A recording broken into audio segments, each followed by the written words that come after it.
Vrindavan with these 4 new sannyasis, and you may think, oh, sannyasi must be senior. They were senior, relatively. They had been devotees, most of them, at least 3 years. So they were senior, but they were a bit confused, a lot confused. But anyway, let's see how it unfolds. I think you'll find it interesting and nice, but at least interesting. The Janmastami Vyasa Puja festival in New Vrindavan had become a nightmare. Hundreds of devotees had converged there from the East Coast, with many others from California and even Europe. They had come for a blissful festival, but instead had found Srila Prabhupada's newly initiated sannyasis expounding a devastating philosophy. The sannyasis speaking informally to groups here and there. Well, I can also mention, we read about yesterday one Caitanya Swami. Do you remember? Anyway, Caitanya Swami. I think shortly after this, means shortly after being given sannyas, he left sannyas. Anyway, let's just carry on. The sannyasis speaking informally to groups here and there would explain how the devotees had offended Prabhupada and how he had subsequently withdrawn his mercy. The sannyasis revealed their special insights that Prabhupada was actually God, that none of his disciples had recognized him as such, and that all of them, therefore, beginning with the sannyasis, were guilty of minimizing his position. And that was why Prabhupada had left for India. He had, quote-unquote, withdrawn his mercy from his disciples. It's very unlikely that a spiritual master will do that. But it can happen and has happened. Yeah. Prabhupada rejected. I'm definitely aware of one who he definitely rejected. But it's really only if the disciple really becomes offensive and themselves rejects the spiritual master, even when oftentimes, if not that it happens much at all, but if it happens that a disciple rejects their spiritual master, then the spiritual master often will not reject the disciple because of kindness, but not just that, but because the spiritual master feels that the disciple can or could be reformed and doesn't want to sort of close the door on the disciple completely. Yeah.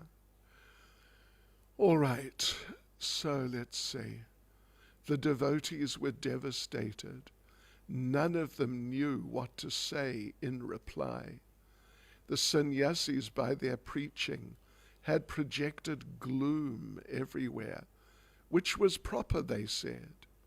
Everyone should feel guilty and realize that they had lost the grace of their spiritual master. No use trying to cheer one another up by chanting Hare Krishna or eating a feast. Everyone should accept the bitter medicine. Although Prabhupada had given his disciples 3 volumes of Srimad Bhagavatam, as well as Bhagavad Gita as it is, the Nectar of Devotion, teachings of Lord Caitanya, and other literature, none of the devotees, and I mean none, really, none, were well versed in them. Many devotees wondered if the philosophy the sannyasis were preaching was correct, but none of them knew enough of the scriptures to immediately refute it. The devotees turned to the new GBC men, Prabhupada's appointed leaders and guardians of ISKCON. The GBC, along with other senior devotees, began carefully searching through Prabhupada's books to ascertain exactly what he had said about the position of the spiritual master. Then Hayagriva announced that a letter had just arrived from Srila Prabhupada in Tokyo. As soon as the devotees all gathered under the pavilion roof to hear, Hayagriva read aloud, "My dear sons and daughters." And then Prabhupada listed almost all the New Vrindavan residents. The devotees immediately felt a wave of hope. Just to hear Prabhupada say, "My dear sons and daughters," was a great relief. Hayagriva continued to read, "Please accept my blessings." Prabhupada hadn't rejected them. The letter went on to say that Srila Prabhupada was pleased with the work of the New Vrindavan devotees, and he promised to come and visit them. Soon he would send for other devotees to join him in India, he said. As he described what preaching in India would be like, the devotees became caught up in the momentum of Srila Prabhupada's preaching spirit. They cheered. They felt blissful. Then Prabhupada specifically referred to the difficulty facing ISKCON. He said, "Purge out of New Vrindavan the non-Vrindavan atmosphere that has entered." Unquote. His letter turned the tide against the Mayavad teachings. The GBC then called a meeting of all disciples in the temple room. Reading selections from the Nectar of Devotion, they established that the spiritual master, although not God, should be honored as much as God, because he is the confidential servant of God. Several senior devotees spoke their heart's convictions, citing examples from their association with Prabhupada to prove that he had not rejected them. He was too kind. The sannyasis might feel rejected because of their own guilt, someone said, but they should not project their guilt on others. The false teachings, however, had dealt a blow from which many devotees would need time to recover. Newcomers at the festival were especially unsettled, but the cloud of gloom that had hung over New Vrindavan now lifted, thanks to Srila Prabhupada's timely letter. The sannyasis admitted their confusion. The GBC then phoned Kirtanananda Swami in Tokyo and told him that Prabhupada's letter had resolved most of the problems, but that the sannyasis still held their misconceptions. Hearing this, Prabhupada felt his suspicions confirmed. Certain disciples had been contaminated by the poisonous philosophy from India. Consequently, material desires for power and control had overwhelmed them, even in Prabhupada's presence. Yeah, this is, in principle, this is, just in a very broad sense, this is really one of the most important points, just really one of the most, that we must not hear from the wrong sources. We must not hear from the wrong sources. Yeah. Because, sometimes, these devotees were sannyasis. Of course, they're new devotees actually. They are in their 20s.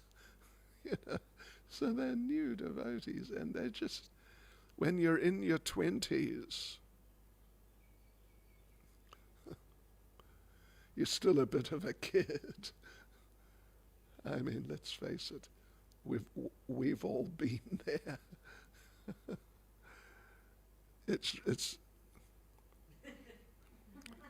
It's definitely true.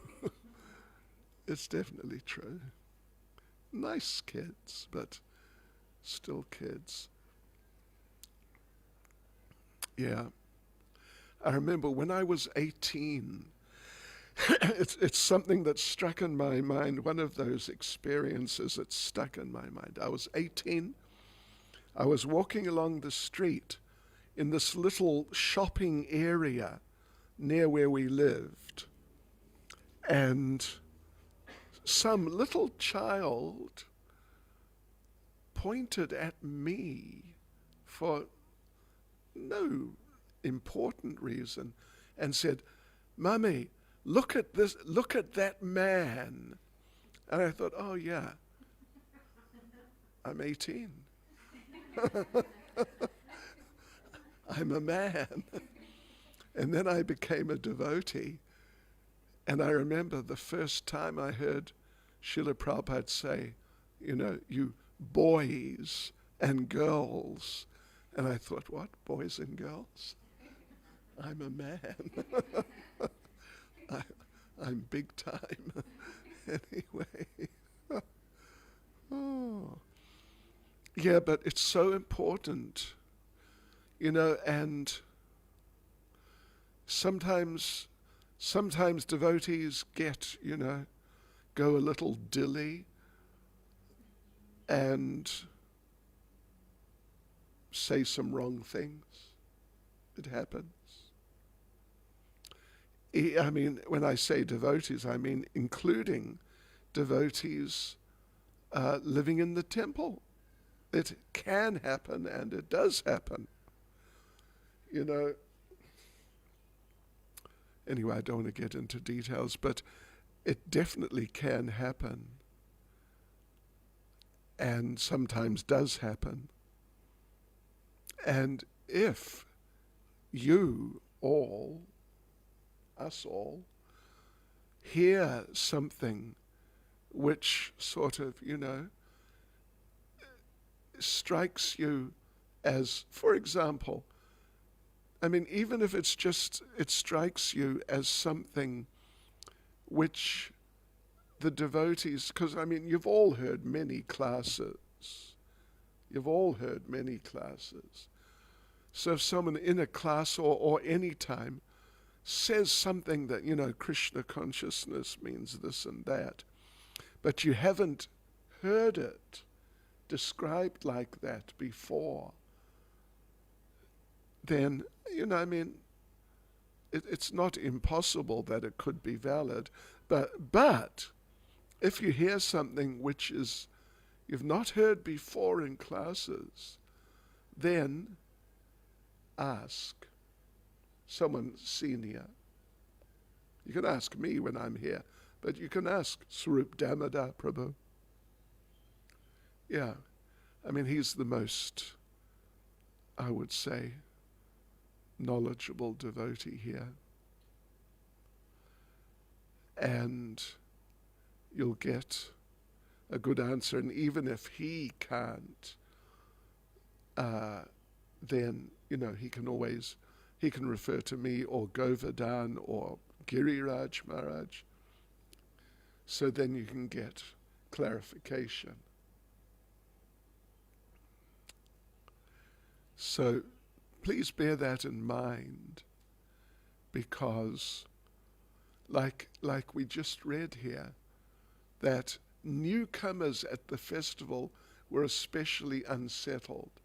So devotees who are not so experienced, haven't been around so much, haven't read or heard so much, are definitely more easily unsettled. Back in 1982, just the day, or I think 2 days after Gaur-Purnima, the then GBC and Guru, Jayatirtha, left ISKCON. And,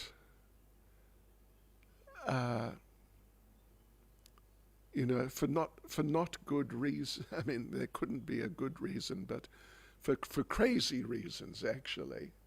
I don't know how many of you were around. You were around in those days? 82. Yeah.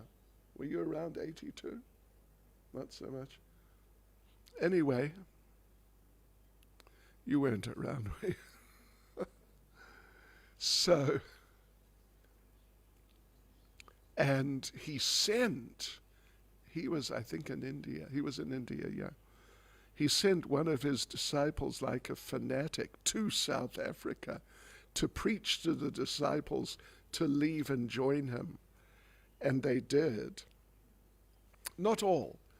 A few stayed. Shrutakirti, Jairadhika, Bimal Prasad.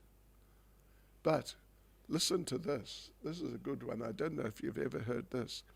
Our temple in Cato Ridge went in 5 minutes, from about 45 devotees to less than 10 in 5 minutes. We've seen devotees, some devotees leave occasionally. There is a sort of rate of attrition, unfortunately. But, from 45, it came down to, I think, 9. 5 minutes. I was there. And they took all our vehicles. And we were there in Cato Ridge on the farm, which is, like at least a half-hour walk or an hour's walk up to the shops and nowhere you could get anything. Oh, we had a tractor. They didn't take the tractor. But it was not a very good tractor. Anyway, they brought the vehicles back, I think, not the next day, but the day after. But, how many of them came back to ISKCON? You remember Param, right, who passed away just quite recently? He came back. But, with all due respect, he remained a little sort of, something was not quite right. I mean, even, the whole time, after he'd come back, he was a good devotee. He was a really good devotee. Oh, and Shukadev, I don't know if you knew Shukadev, he just passed away, living up the way here. He passed away recently. He came back, but he came back and he got reinitiated, but after quite some time. And I don't know if you know Akinchana. She's in England. Huh? Yes, Akinchana Clark. She came back. But the rest, and here's another good one. We went from 64 Namahatas down to maybe 0 or maybe 1 or 2. Yeah. Because they went on a mission to turn the whole community against the GBC, against the management. I mean, against anyone who was against Jayatirtha. Because Jayatirtha, sure, he'd actually gone slightly insane. And he stayed insane until one of them murdered him. And you know Nandarani? Yes. Remember her? She's also, she's definitely gone. She's too mentally gone to come back. And it's all from the wrong philosophy, actually. And their philosophy was, you could say, even if the guru, someone who was the guru starts doing, like seriously non-guru things, which was basically what he had done, still he's your guru. You must follow him. So, gurus are generally the most senior and the most sort of stable and reliable and all that. They're meant to be, at least, for sure. But, sometimes it happens. Sometimes it happens. It has happened. And it's not just in ISKCON. It's not just in ISKCON. In all the different lines, every now and then someone sort of goes off track.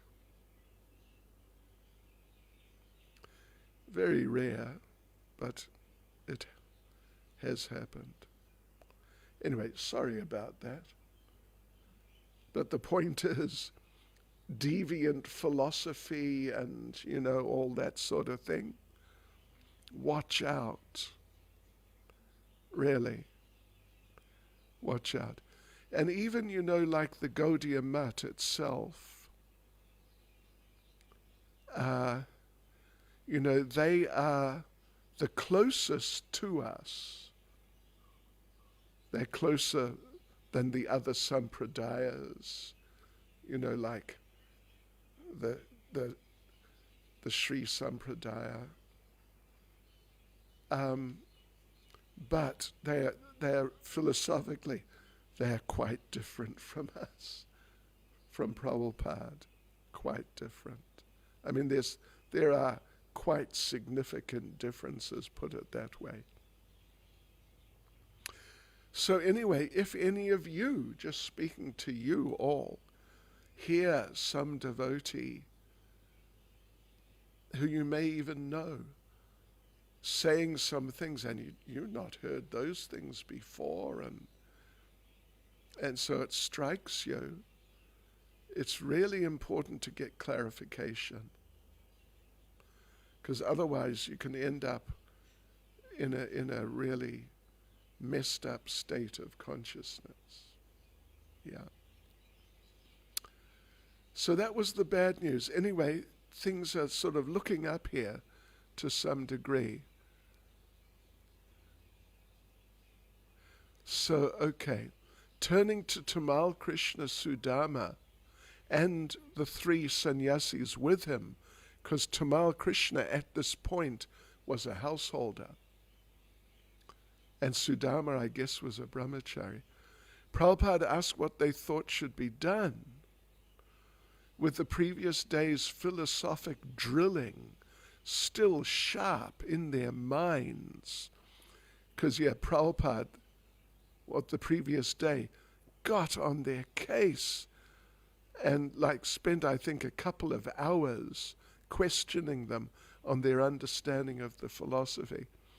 So with that philosophic drilling still sharp in their minds, they suggested that anyone teaching Mayavad philosophy should not be allowed to stay within ISKCON.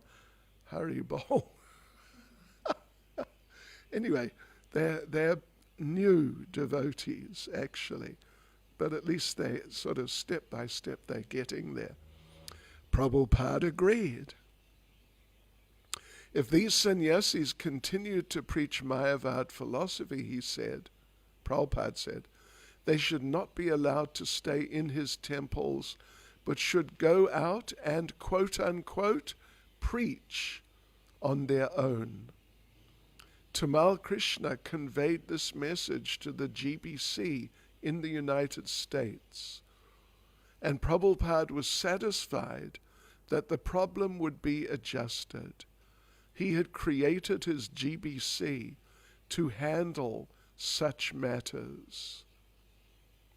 On September the 2nd, Prabhupada wrote Hansadutta in Germany, quote, regarding the poisonous effect in our society, it is a fact, and I know wherefrom this poison tree has sprung up, and how it affected practically the whole society in a very dangerous form. But it does not matter. Prahlad Maharaj was administered poison, but it did not act.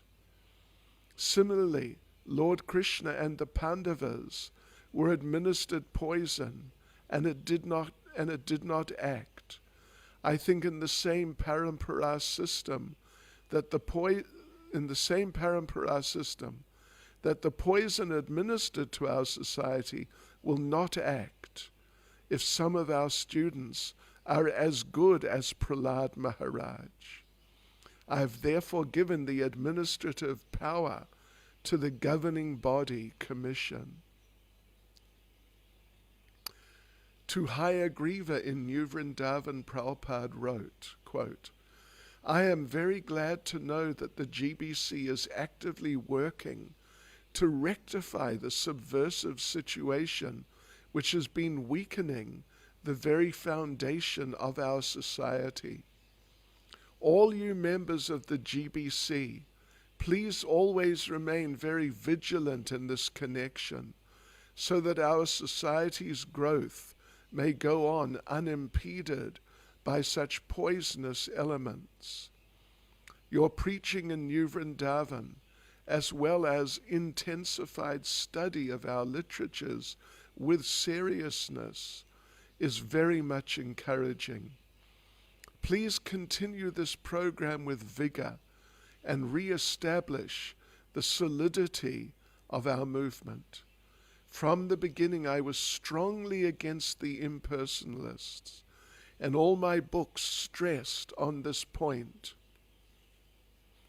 You may know the story. It's a story I've told a number of times, and it's in the lilamrita.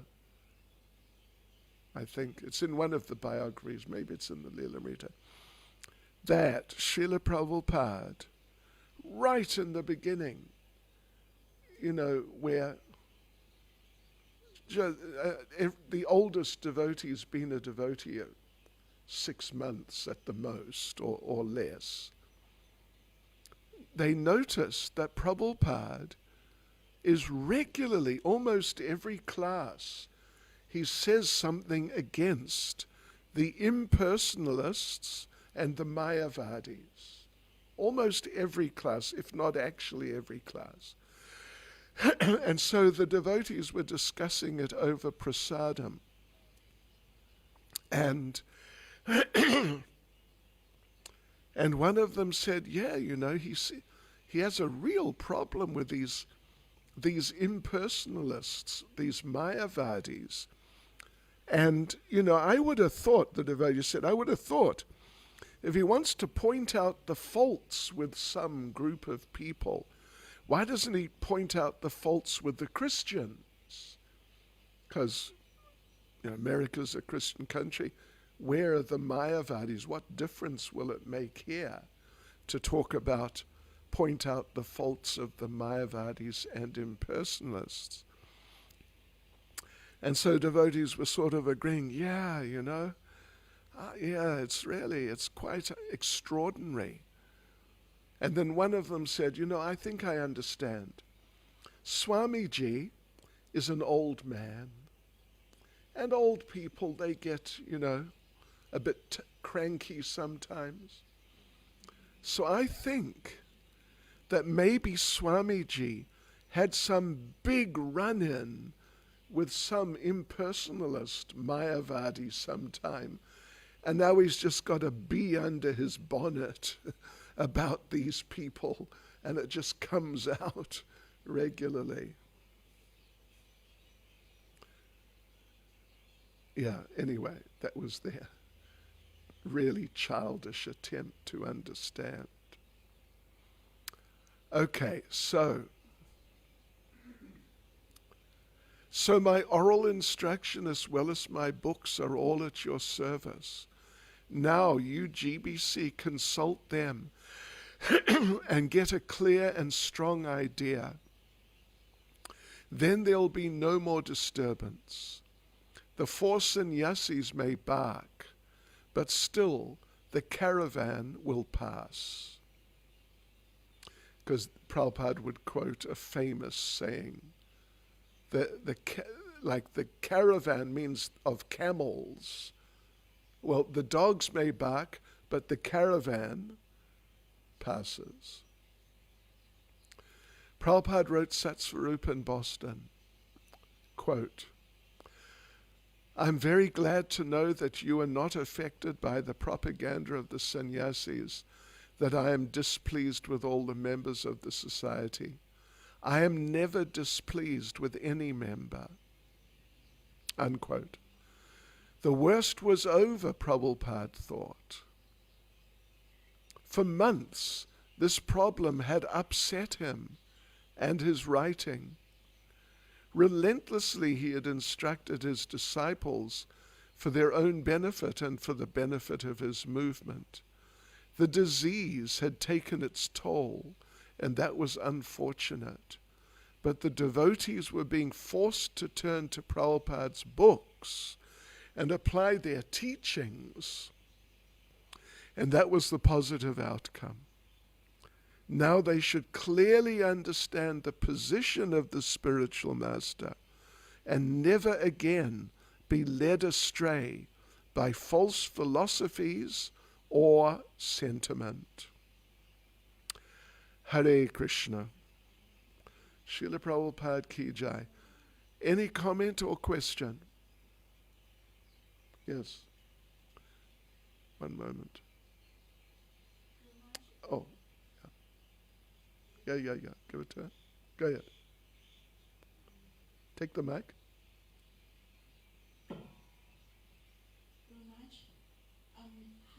How responsible should a disciple be towards his Gurudev and vice versa? To what degree of responsibility and commitment in either way? Well, in principle, the basic idea, of course, is completely. Yeah. Well, that's the answer. Yeah. And Gurumaharaj, if the disciple passes away, then and if he didn't do so well in his spiritual life, when he comes back, how does the spiritual master carry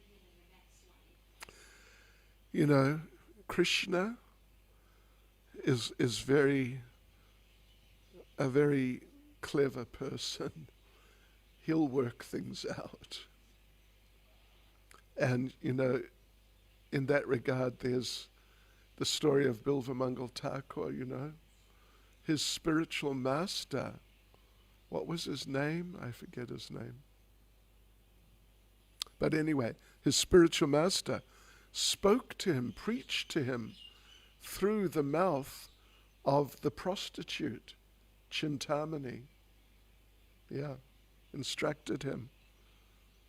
And he left everything on the spot and went to Vrindavan. So one way or another, by Krishna's arrangement. Yeah. The mechanics of it, we shouldn't really worry about too much.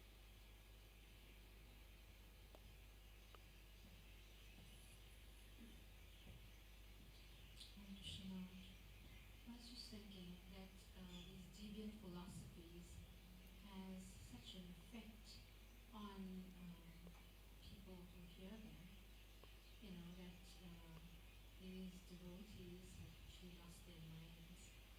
I know Nandarani, and I've seen her. She has come to the temple a few times. Yeah. And it's like so sad. I was just wondering, we get devotees who have lost their minds also.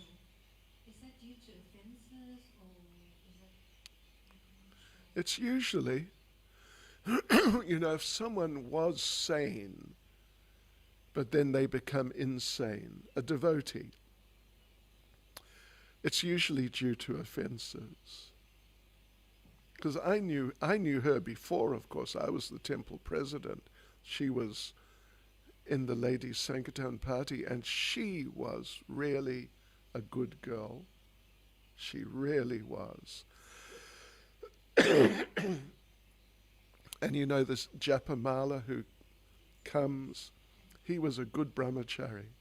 I knew him extremely well.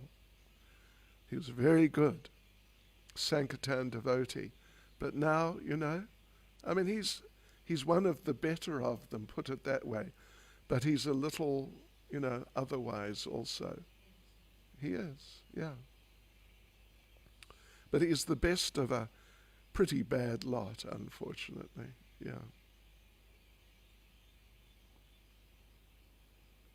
Usually due to offenses. Okay. Hare Krishna. Srila Prabhupada ki jai.